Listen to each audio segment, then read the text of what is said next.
it's politics. And let me say up front, I've never been a political animal. I don't really happily regard myself as a political animal, even now, except I have to concede that more and more I'm commenting or finding myself thinking about and talking about things political. So I'm sort of being sucked in. It's been in our faces again. Here in the UK, at least, here in Britain, there's been 3 by-elections. 3 political constituencies were up for grabs. And the usual suspects were falling over one another to try and get their hands on the political turf. And I was actually, for the first time in my life, I was actually at a husting. I'm very pally now, very close with Lawrence Fox, fellow GB News presenter, and he stood with his Reclaim UK party, he stood in the Uxbridge and Ruislip constituency in London. It was Boris Johnson's vacated constituency. Former Prime Minister Boris Johnson, recently disgraced politician Boris Johnson, is now out of the picture in some respects, and into his vacuum was pulled a by-election. It was a great anthropological moment for me. I'd never seen one of those events actually play out. So it was very interesting. But when it came to it, when the election actually happened, the by-election happened, there were 17 candidates. Okay, 17 people. Labour and Conservative, between them, took 92% of the vote. And it was a very close run thing. You struggled to slip a cigarette paper between them, but the Conservatives held on to the seat. But 92% of people who bothered to vote at all voted for either Conservative or Labour. And the other 15 candidates, of whom Lawrence was one, shared the remainder. It shared like less than 8% of the vote. Now,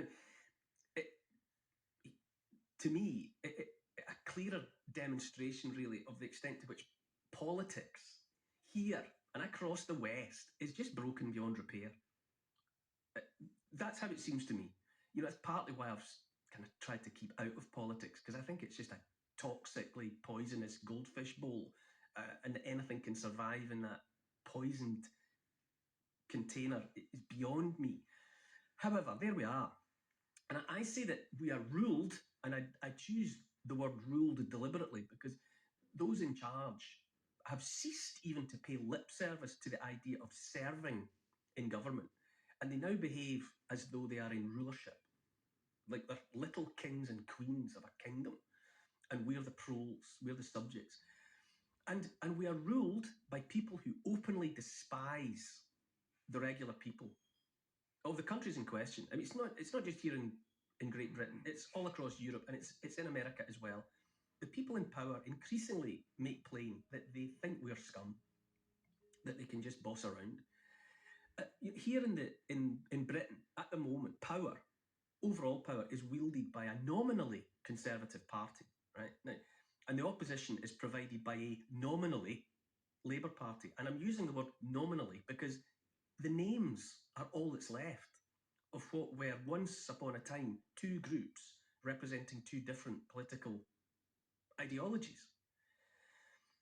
But it's been repeated over and over recently that Labour and Conservative now are just 2 cheeks of the same arse. And if that doesn't translate into the international languages, I would say, and I have said, that it's 2 withered testicles in the same low-hanging scrotal sack. And I say withered because they've got nothing left to give. They are juiceless testicles, just occupying an otherwise empty space. Or else, I suppose, you might say that the 2 dominant parties in Britain, Conservative and Labour, have been taken over in the manner of, what's that film? Invasion of the Body Snatchers. Where the familiar outer shells still look the same. And a casual observer would be forgiven for thinking it's business as usual, that there's 2 different parties here. But it's not. That both on the inside have been colonised by the same parasitic zombie ideology. There's 2 parties up and walking about. There's 2 shapes moving through the political landscape. One's coloured red and one's coloured blue. But inside both is a presence given to the undoing and the unmaking of all that was once Britain. Once upon a time, I was certainly tricked into thinking that either or both parties had the greater well-being of Britain and the British close to their hearts. That they were just coming at that noble objective from two different directions. I don't think that anymore. And I don't know, in fact, how long it has been untrue. But I say that both of those parties, in every meaningful way, are committed to unmaking what was once Britain. You know, people have voted and still vote Conservative, thinking or believing that they'll get Conservative thinking. Or they vote Labour, believing they'll get socialist or some version of socialist thinking. And neither's the case, because those ideologies are gone. They're gone. They're maybe gone forever. Maybe they'll come back, but they're absent now. And what people get, whichever way they vote, are sock puppets. Empty things that are manipulated. And they're manipulated and moved or given the appearance of movement as puppets by the banks, by the markets, by transnational entities, any and all of which are committed to centralised control. One world government. Government in Britain doesn't make decisions. Government in America doesn't make decisions. Government across Europe doesn't make decisions. They're just mouthing words that are written for them. So when the next general election comes round next year or whatever, I might vote. Although I might vote. But God knows who I'll vote for. This much I say, I will never vote Conservative or Labour again. Never. If I vote, and if is doing a lot of heavy lifting, it'll be for some other. You know, I'll make the point of exercising my right to vote, but it'll be for some independent, somebody who looks and sounds like they've got some modicum of common sense at least. And all over the country, it's the same. For millions of people, drawing the conclusion that voting has become the definition of a waste of time. If the opinion formers are right, it will be a Labour government next, nominally. And that means more of what the outgoing Conservatives have been up to, except it will be more and harder and faster and worse. But it won't be different. You know, all you get to influence at the moment is whether the volume, where the volume control is set at. You know, ear splitting or just deafening. Londoners, right, look at the capital city in Britain. Londoners are up in arms about the ULEZ scheme. That's the ultra low emissions zone, which is abandon your car by any other name. Forget you ever owned a car by any other name. At the moment in London, it's been pushed by the Labour Mayor, Sadiq Khan. But Labour don't care what the people want. Labour, in the form of Sadiq Khan in London, wants what Labour and Sadiq Khan wants. You've got Keir Starmer, the nominal leader of the Labour Party for what it matters. He's another sock puppet. And second in command is Angela Rayner. And she's out there making it clear that the ULEZ schemes, the ultra-low emissions zones, aren't just about London. That if and when Labour get into power, they're going to be in every town and city in the land. It's nothing to do with low emissions, you know, cutting the air pollution. It's just about making it impossible for regular working people to be able to afford to drive their cars into the urban areas. That's all it's about.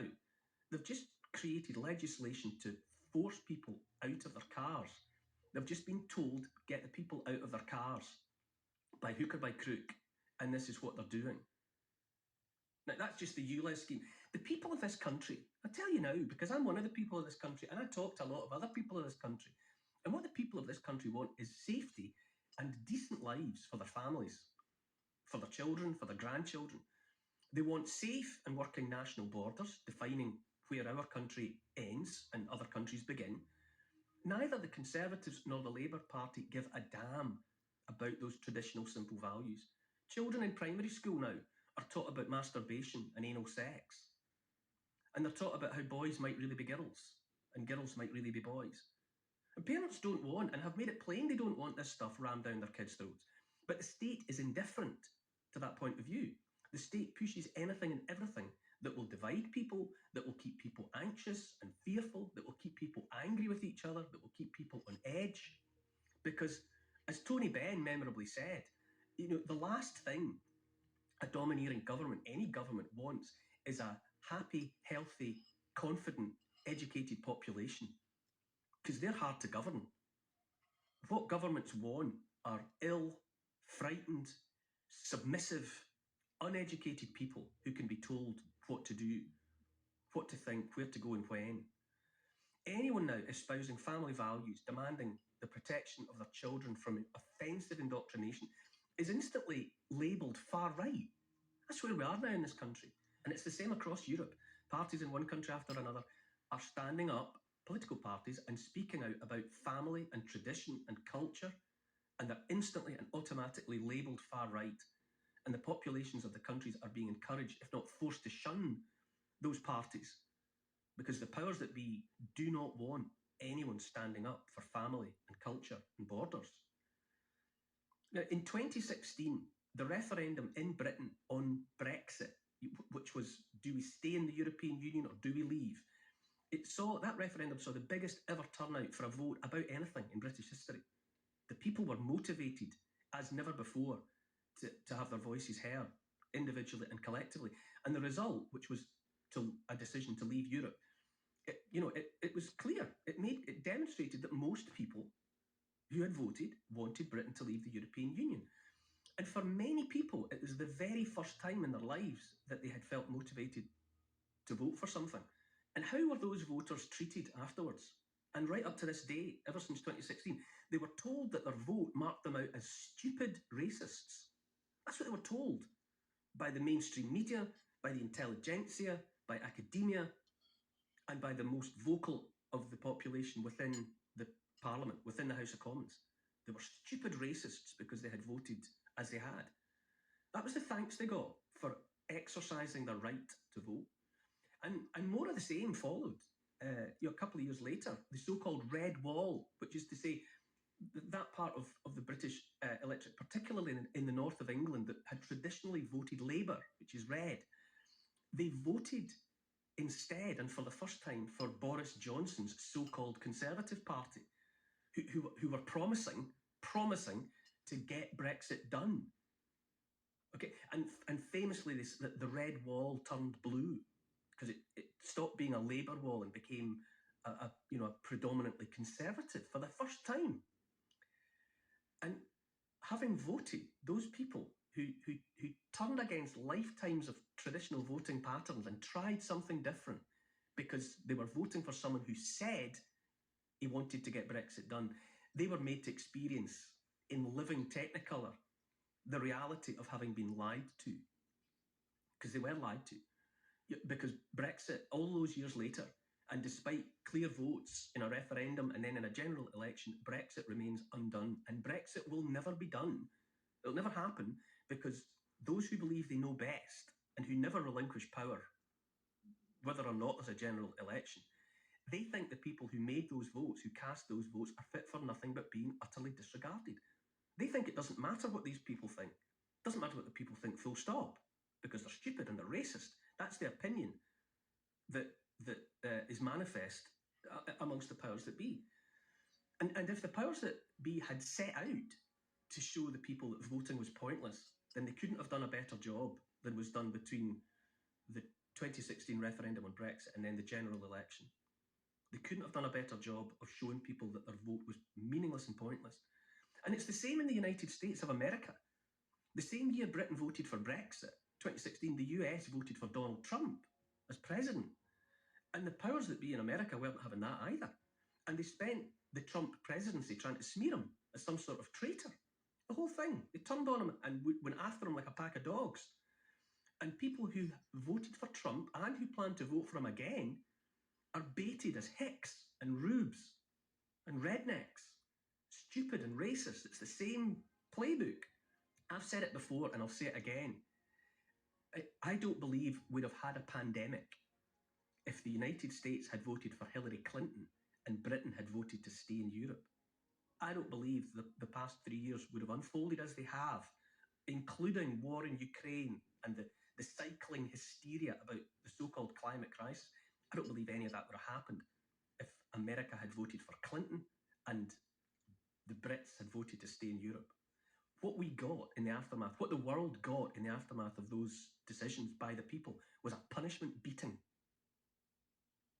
That's what the last 3 years have been, a punishment beating for people who took a last valiant chance at changing the status quo.